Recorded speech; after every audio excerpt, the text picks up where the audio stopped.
Beaucoup de signes. Donc, maintenant, ça devient intéressant.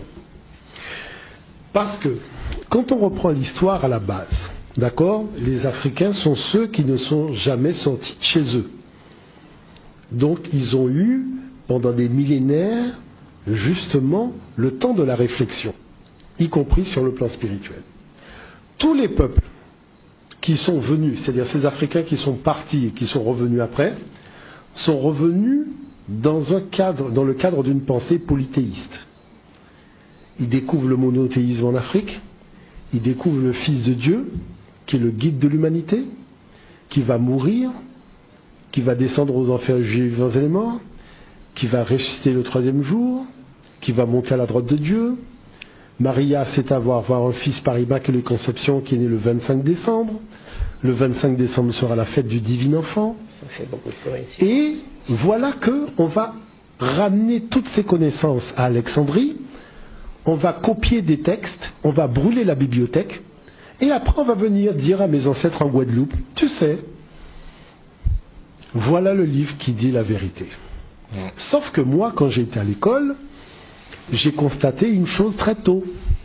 Nos informations proviennent de la même source. Et que nous n'avons aucune garantie du fait d'être manipulés par cette source.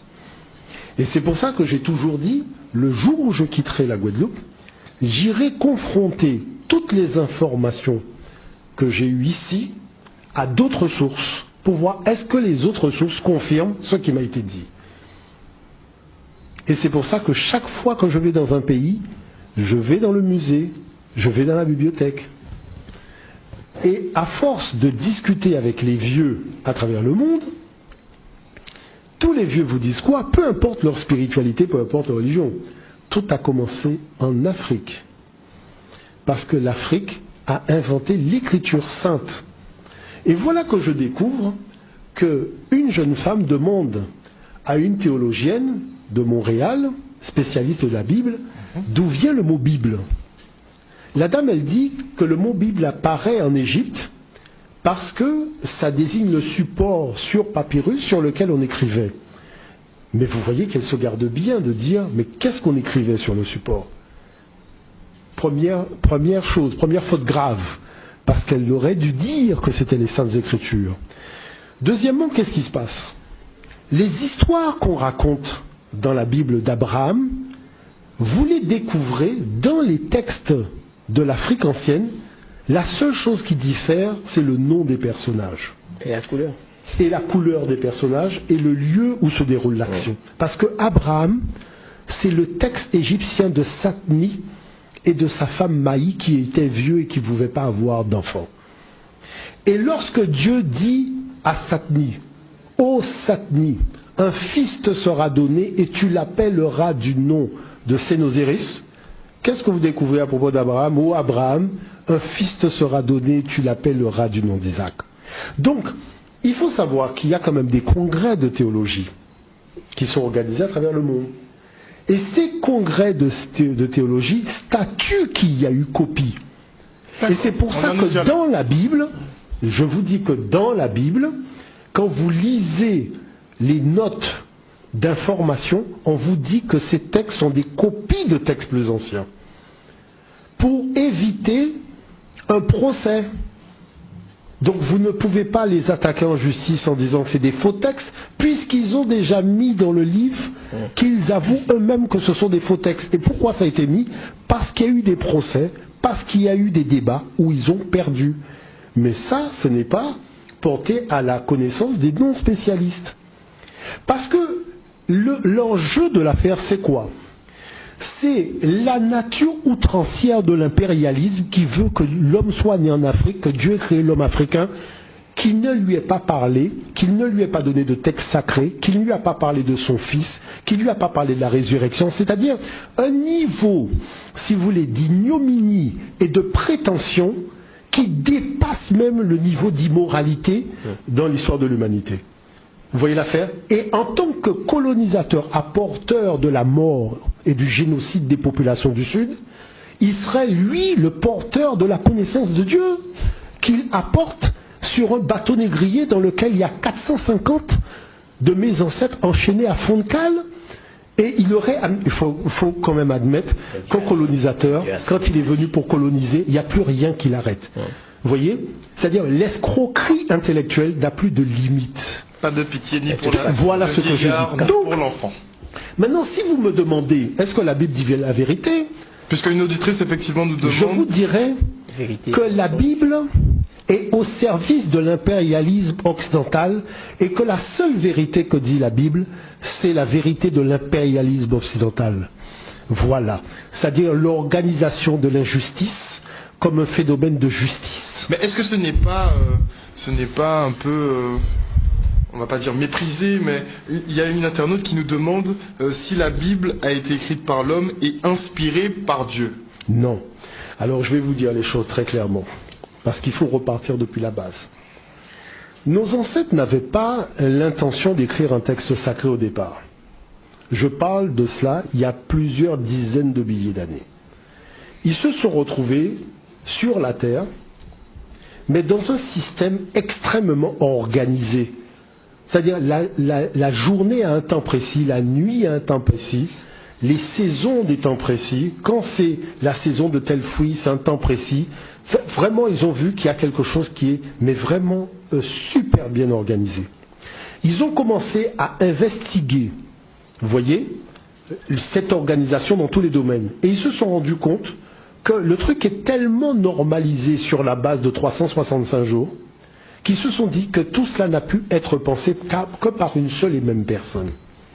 Et c'est quand ils sont partis dans ce qu'on appelle l'actionnisme, c'est-à-dire la recherche des valeurs de celui qui est derrière tout ça, qu'ils ont commencé à se rendre compte qu'il y avait des valeurs porteuses de la vie et qui s'étaient mis tout simplement au service de l'harmonie. On ne parle pas du bien et du mal, hein. Là on est de l'harmonie universelle. C'est-à-dire que l'homme a pour vocation d'être le reflet de l'harmonie de l'univers. Et voilà pourquoi ils ont fait de la spiritualité. Et après, dans leur livre, ils disent qu'effectivement, il y a eu un guide qui leur a été envoyé, qui est Osiris, donc Osiris, qui a été envoyé avec sa femme. Et c'est eux qui ont commencé par leur montrer l'agriculture, par leur montrer donc comment s'occuper des animaux. Parce qu'il faut voir que l'Afrique, c'est quand même extraordinaire de voir que des êtres humains ont vécu parmi les animaux sauvages sans jamais penser à les mettre en cage. Est-ce que vous voyez l'affaire? Nous pouvons, aucun animal ne peut dire qu'on l'a mis dans une réserve. Ce sont les autres qui mettent les animaux en réserve. Nous, on n'a jamais fait ça. Donc à partir de ce moment-là, comme la pensée de l'harmonie universelle a été celle qui a été à l'origine de la pensée spirituelle, donc qu'est-ce qui s'est passé? Il s'est passé que la possibilité de manipuler les consciences humaines, ce n'était pas possible. Parce que si l'univers a porté chacun de ses enfants, donc, et lui a permis de toucher terre, c'était pour lui permettre de s'élever. Parce que quand vous plantez du blé, vous voyez que toutes les tiges s'élèvent. Donc c'est pareil pour l'humanité. Quand l'humanité est là, chacun représente une tige qui doit pourvoir à son élévation. Donc le but originel. Donc le but c'était de la spiritualité. Maintenant la religion est apparue lorsque sont arrivées des nations impérialistes qui ont voulu contrôler à grande échelle la pensée humaine en organisant le prototype de pensée et en l'imposant par la force, même par l'esclavage. Parce qu'il ne faut pas oublier une chose. C'est quand même le code noir qui a fondé la pensée chrétienne dans notre pays. Et cette pensée chrétienne, comme le dit Victor Schellcher lui-même, c'est à coup de fouet et à coup de bateau qu'on a fait faire les gens faire le Notre Père, parce que les gens connaissaient d'autres dossiers. Ces dossiers-là, il les trouvait un peu futiles. Vous voyez ce que je veux dire? Non, il faut dire les choses clairement. Il les trouvait un petit peu futiles. Donc, il a fallu des coups de bâton et des coups de fouet. Vous voyez? Et Henri Vallon parle aussi de ces coups de fouet que prenaient les gens pour faire la prière du soir et la prière du matin. Donc on voit bien que c'est pas... C'est-à-dire quand vous commencez à enquêter sur l'histoire de cette affaire-là, vous êtes dans une histoire qui est nauséabonde. Maintenant, en 2017, vous voyez, on veut vous raconter une version qui n'est pas celle de l'histoire, une version qui n'est pas celle de la vérité, et on veut vous faire accepter cette version au forceps, en vous faisant croire que l'homme serait né en Afrique, mais ce serait le seul demeuré des variétés humaines. Qui n'est pas évolué. Vous comprenez ce que je veux dire par là? Donc, vous voyez bien que lorsque vous revenez à la réalité, c'est pour apprendre aussi à cette humanité nordique qu'il faut quand même un petit peu à un moment arrêter de prendre les gens pour des imbéciles. Il faut savoir que la pensée de nos ancêtres est celle-ci, fondamentalement. Il faut déjà avoir trouvé en soi-même la paix intérieure, de manière à pouvoir aller la chercher à l'extérieur. Et que finalement, et c'est ça le fondement, celui qui est en paix avec lui-même est forcément en paix avec son prochain. Il n'y a pas de convoitise des choses de son prochain parce qu'il est en paix avec lui-même. Vous voyez, c'était ça, je dirais, le fondement de l'enseignement d'Osiris dont on a parlé ici. Maintenant, après, tout ça est parti un peu n'importe comment, a suivi des intérêts géopolitiques, et malheureusement, ce qu'on raconte aujourd'hui n'a pas de sens. Voilà ce que je voulais dire avant de passer la parole à Maliga pour une conclusion. Non, moi je dis très...